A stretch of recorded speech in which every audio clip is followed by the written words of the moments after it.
Today on FletchTALKS, radio producer Alina Zimmon. School Crossing is an intense drama about a retired police detective who takes a last stand against school shootings by placing himself in front of his local elementary school, upsetting the community and the political forces around him. School Crossing not only asks the important questions, it offers real, workable solutions to the recurrent tragedy of school shootings. School Crossing, in paperback and for Kindle at Amazon.com. Or save 15% when you buy this or any other Fletcher Rhoden paperback from FletcherRhoden.com.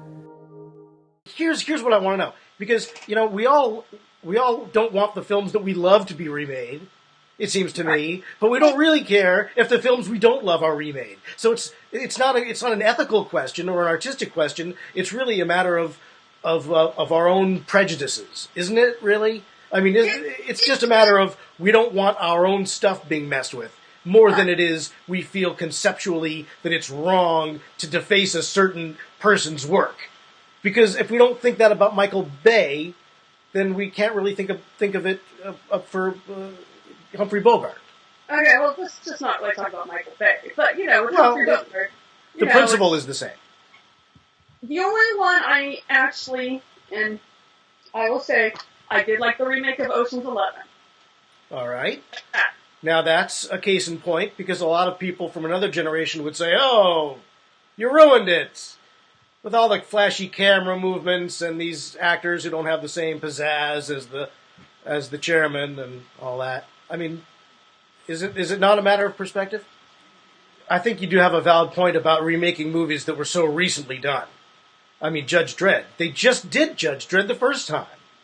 Yeah. To remake it, I mean, I feel that certain films, certain stories can be retold effectively. What are they going to redo next in 5 years? Redo The Hangover with a new cast? Yeah, that's the thing. Is it really more indicative of just a certain mindset in Hollywood, which is the mindset of if it worked once, it'll work again, and let's do something people are familiar with because it's less risky.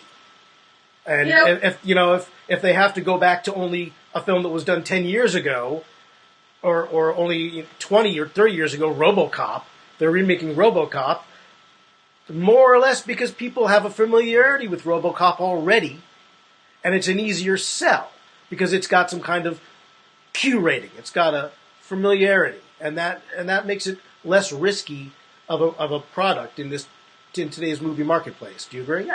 I'm reading that they're going to redo The Crow. They're redoing Lethal Weapon. Really? See, yeah. Why do that? They just did it. If they want to remake something, they should remake Nosferatu or, Captain's Courageous. Here's another Why one. not? I'm going crazy. They're going to redo Scarface. Yeesh. Yeah, what if they redo The Godfather? You don't redo The Godfather. That's the question. Could they ever redo The Godfather? Yeah, if they couldn't, right? I hope to find a horse's head in their bed. I have a list, like a lot of movie fans, of films I just don't want to see redone, and they're films I love. The Exorcist, Jaws, Billy Budd, and The Godfather for sure is on that list. These films were made so well the first time that there's just no reason to reapproach the story, and no way to tell it better, I don't think. But that's my prejudice, because I love those tellings in their first incarnations. I mean, geez, Jaws. You're not going to get better than Jaws the way it was committed to film the first time, I don't think. Scarface? Why? I don't know. Godfather. You mentioned Godfather. That's on my list. And I think that's just about on everybody's list of films you don't dare touch. No. Like Casablanca, you can't touch it. And I'm saying Grease, even Saturday Night Fever, you just don't touch those. Yeah. It's different. I mean, I understand they redo Godzilla. Well, hello, that was whatever. I mean, it was still bad now.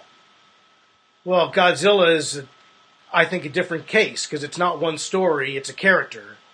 Right. Who needs stories in order to flourish. Godzilla is a franchise character more than he is a single film. So I don't take umbrage to remakes of Godzilla.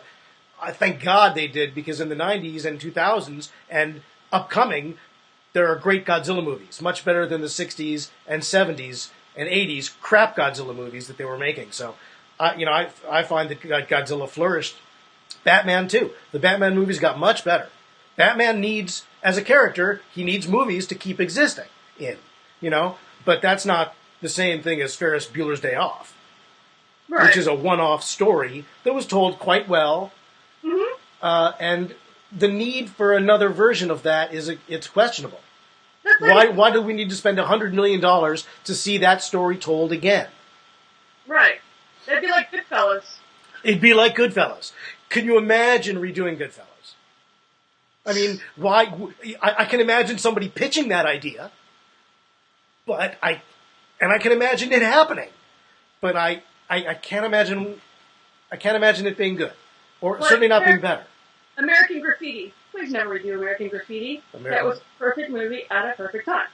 I agree. Raging Bull cannot be redone. King of Comedy must not be touched.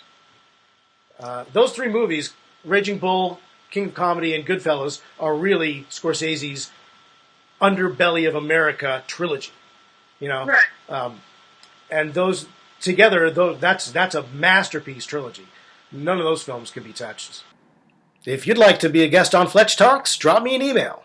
I'm Fletcher Rhoden.